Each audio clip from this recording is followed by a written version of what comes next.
So my initial thoughts on the whole deal with Xbox and Bethesda coming together.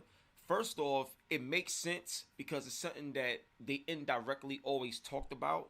Like for real, like they always had this conversation, and even back in the 360 days, there was always this extra relationship. Like when it came to Bethesda and Xbox, so it's great to see.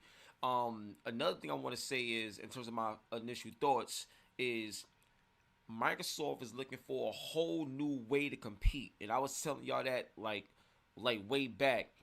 So when you think about Xbox 360 versus PS3, they was battling against each other in a traditional way. You know, buy the game, you got exclusives and everything like that.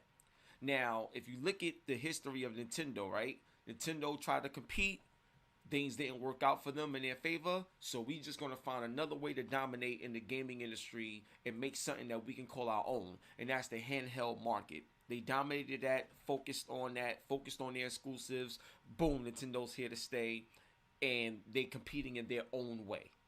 Now, if you look at Xbox, and they already said this too, they are more so looking towards, Google, you know what I'm saying, like going against them and stuff like that, Amazon, like things like that. So when you look at where Microsoft is focused at, and you look at how the industry is in terms of all these services, Disney Plus, Paramount, HBO, PlayStation Now, Xbox Game Pass, like the way they're going, they're trying to be the all-in-one place where you can get access to everything in an easier way.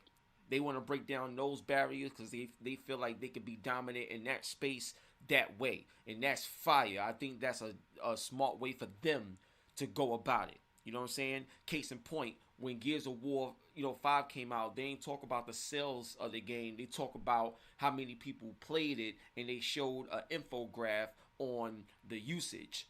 How many times people played it and the engagement that they have. Even the interview that I did with Michael Pachter, we talked about that very thing, like that very system in terms of this new way of competing. So when I first saw the announcement, I was like, yo, this is crazy because it plays into their goal of being that all-in-one brand where this is where you go to get your games. Like, you know what I'm saying? This is the easy access to your games. So, for example, the announcement of Outriders, coming to Game Pass day and date. That's crazy because if you want to play this game, let's say you want to play it for $1 because you knew you were about to sign up for the first time to Xbox Game Pass. I could spend $1 or even do a free trial and play this game for free for a little while. Whereas on PlayStation, I gotta drop that bread. You understand what I'm saying? So it's not so much about exclusives per se, but more about the way you access the game, the way you get in.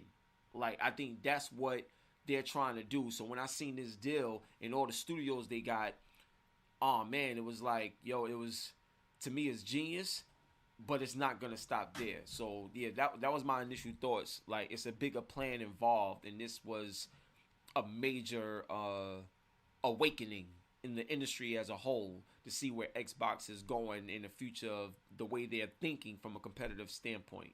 So I think it's gonna be crazy. HipHopGamer.